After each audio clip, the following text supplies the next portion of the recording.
नमस्कार। हम इंसान हैं, ईश्वर के अंश हैं। तो जब हम अंशी हैं तो अंश के अनुसार चलना हमारा धर्म है। हम जाने कि ईश्वर ने इंसान के लिए कौन से कैसे नियम बनाए हैं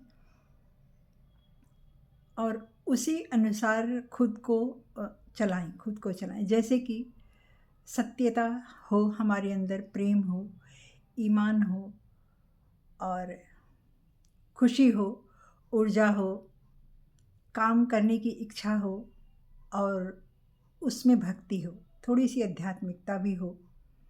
ईश्वर को श्रेष्ठ माने, उसे अपना पिता माने, अपना रचयिता माने, सर्व जगत नियंता माने। तो जब ये फीलिंग आपके अंदर आ जाएगी तो आप महसूस करेंगे कि जीवन बदल रहा है, जीवन बदलेगा। लेकिन इसके बावजूद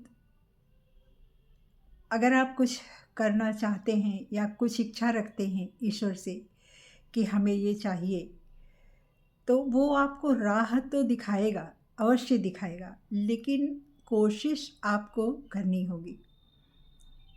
और कोशिश बिना किए तो नहीं होगा। ईश्वर आपको रास्ता दिखाएगा, रोशनी दिखाएगा, किसी से मिलवा देगा, कोई नॉलेज किसी से मिल जाएगा कि आप इस तरह से करिए तो आपका काम पूरा हो जाएगा। जिसकी आपने अपेक्षा नहीं की थी वो भी आपको कोई ऐसा मिल जाएगा जो आपको बताएगा। तो इसके लिए सबसे पहले तो आप ईश्वर को धन्यवाद दीजिए कि उसने आपको राह दिखाई। आप जानते हैं हर इंसान अपने कर्मों से बंधा हुआ है। कर्म अच्छा हो या बुरा, हम उससे बंधे हुए हैं। हम कर्म के फल को छोड़ नहीं सकते, वो हमें लेना ही पड़ेगा। ये ईश्वर का नियम है। तो आप कुछ दिन इस तरह रह के देखिए और सत्य में जी कर देखिए, ईश्वर को ध्यान में रख कर देखिए, अपने दिमाग में अपने काम की अच्छी प्रोग्रामिंग कीजिए, दिल से भी उसे चाहिए और दिमाग में भी उसे रखिए। आपको वो काम आपका ज़रूर पूर्ण होगा, क्योंकि कर्म से फल बंधा हुआ है।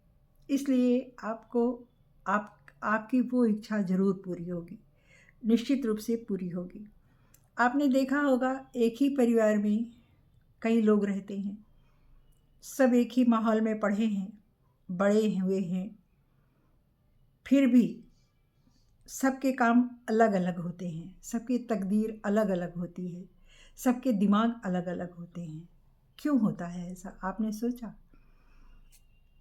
देखिए, हमारा धर्म कहता है कि हमें अगर इंसान का जन्म मिला है तो हमारे बहुत अच्छे कुछ पुण्य रहे होंगे, तभी इंसान का जन्म हमें मिला है। क्योंकि इंसान ईश्वर की सबसे श्रेष्ठ रचना है, तो हमारे कुछ पुण्य तो होंगे, तब हम इंसान बने हैं। तो जब हम इंसान बने हैं और उसके बाद इंसान रूप में आने के बाद यदि हम अच्छा कर्म करेंगे तो सोचिए हम कितने अच्छे बन सकते हैं, बहुत ऊपर जा सकते हैं, बहुत अच्छे इंसान बन सकते हैं। इंसान ही देवता बन जाता है, इंसान ही देवता भी होता है, ऐसा वेदों में भी बताया गया है। ऋग्वेद में तमाम ऐसे ऋषि हैं जो किसी एक मंत्र के दृष्टा भी हैं और रचयिता भी हैं। दृष्टा का मतलब उनके सामने जो कुछ घटित हुआ वो दृष्टा हुए उस मंत्र के अनुसार से, और उन्होंने चूंकि उस मंत्र को रचा इसलिए वो दृष्टा हैं। तो हमारे जीवन में निश्चित रूप से बदलाव आएगा अगर हम सच्चे दिल से ईश्वर को याद करते हैं और उसके बनाए हुए पथ पर चलते हैं। अगर कुछ आपके साथ बुरा हो जाता है, ये तो जीवन है, होता रहता है, भूल जाइए, आगे बढ़िए।